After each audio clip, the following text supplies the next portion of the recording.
Hey, it's Jabbo. Welcome to BrickTsar, your home for vintage Lego. And I cannot believe this set is 17 years old. I was doing some research trying to figure out something about this set today, and I'm like, what I'm going to talk about in this video, I can't find a video on YouTube talking about it. And there's probably one out there, I just didn't find it. So we're going to get into it, and this is just going to be a video about this set and something you can build from it that you saw in the thumbnail. So anyway, this set came out in 2006. I don't know if it's little known. I'm sure it was known at the time, but on the back of the box, I think it's on the back of the box, it shows two alternate builds. And we're going to show you one of the alternate builds for this set and show you, well, I'm going to talk about it. So let's get to it. This is the alternate build. It's in my way. I can't see you. This is the T-16 Skyhopper. I thought this was a rebrickable mock, but it is not. It is an official Lego instruction alternate build for set 6211, the Star Destroyer.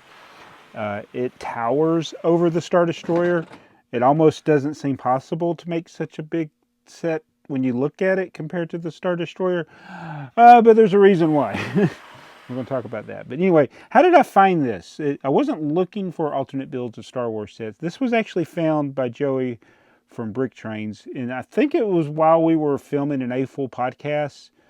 It might have been when we were doing our brackets, when we were trying to figure out, I can't remember the circumstances, but we were looking for an alternate build of something.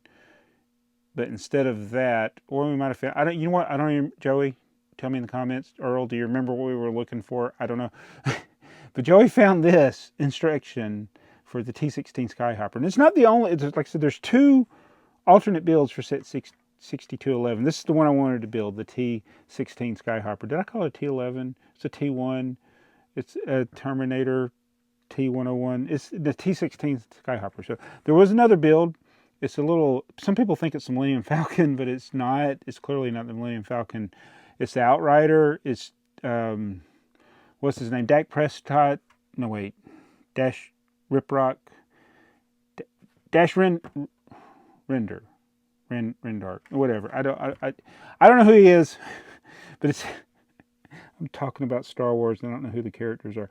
Dash Render ship, the Outrider, was another one. This is T-16 Skyhopper, which I think is one of the ships that Luke would have knew how to fly, and it's the one he's holding a model of, I think, in the New Hope. He couldn't have done what he did with that model in this, because this is a very flimsy build. So, is it even in this camera shot? Yeah, I'm going to have to come off the tripod. So, this is the T-16 Skyhopper, and I've been showing you its good side. It does have a bad side. It's this side. It's like that fish in SpongeBob. You see the fish when they look big and then they turn to the side and they're like, whoops. Whoa. I did break it once building it. I was so excited to build this, and then while I was building it and after I built it, I was so disappointed. This is such a horrible build. I'm pretty sure this never would have been an official Lego set, even though it's an alternate build shown on the box, and Lego provide these instructions are not from some guy on Rebrickable. They're actually from Lego, both the ones for this T-16 Skyhopper and for, let me turn to the back of it, and the Outrider. The back don't look too bad. Man, it's thin. When I was building, I thought, I'm not going to have enough pieces, because I thought there were going to be like two sides to it like this going up, but it's, yeah. So it's just like a wing. So I think that's why it's so thin, because it would just be like a tri-wing ship, but it did feel like something was missing. And yeah, it's very flimsy. In this cockpit area, maybe I had it too wide. There we go. That's a little better there. But it leans to the side. That's not my bad camera work. That's just the way it does. And again, it's permanently attached to the stand, so you can't remove it, and it's still like a ship. Is that the way the landing gear looked on a T-16? I don't know. But yeah, that's the ship. And again, it's kind of flimsy. Oh, if you're wondering, These are not, these are supposed to be light bluish gray parts. I bought a used set and they're not light gray, they're just very faded. And I didn't feel like treating it, so we're just going to say my T-16 Skyhopper is battle worn. So I had a ton of leftover parts, and I actually cheated because a couple of the parts that are used on the build, or at least one of them, is one of the stickered pieces. And so instead of using the sticker piece, because I don't think it would have looked right, I just got another of the same piece from my collection. There's the parts also in some train sets, but yeah, there's quite a few leftover parts and stuff. There's no Luke Skywalker in this. I think it would have been cool if you had a Luke. Wait, is there a Luke Skywalker? Who's in this thing? I'm trying to remember. Yeah, just Darth Vader's crew there. So there you go. A video on the T-16 Skyhopper, the alternate build for set 6211, the Star Destroyer. Is it Imperial Star Destroyer? I don't, is my chair, did my chair go down? I can't, I need a taller chair. When the cameras, I had to raise the camera so you can see the top of it. And now I feel like I'm sitting real low, even though I'm sitting just as I was before.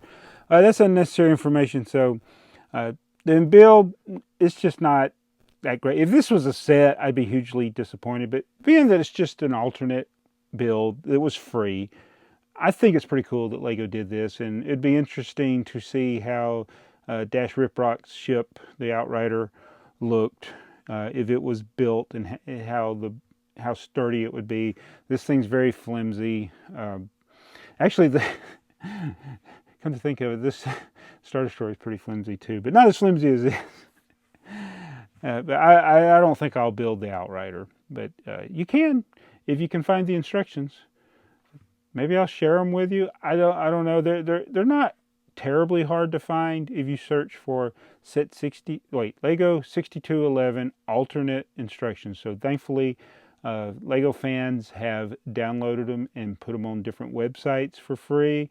As LEGO, they had it on their website for a while, and now I don't think you can find it on there. But these are official.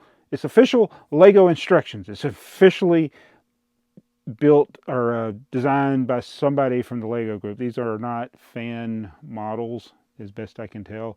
They were on the LEGO website at some point. So it's just pretty neat piece of history from 2006.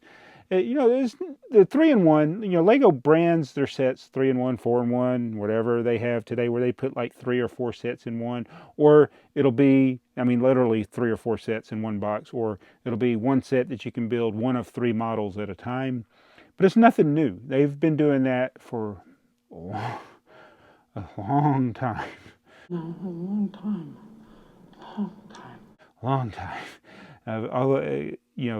There's train sets that were 2-in-1 or 3-in-1. So there's nothing new. But sometimes they'd give you the instructions. Other times it'd be a suggested build on the box. I like it better when they give you the printed instructions. Like some of the train sets, you'd have 2 different ways to build the train. But again, 2006, the internet was here. I think it's cool. Keep doing stuff like this, LEGO. Have you been doing it? I don't think they have done it as much as they did back in the day. But anyway, that's enough about the T-16 Skyhopper. I hope you enjoyed this video. If you did, tell your friends.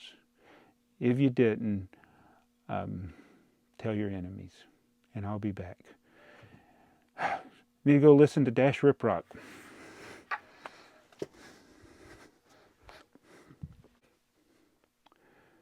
It's also the guy from Beverly Hillbillies.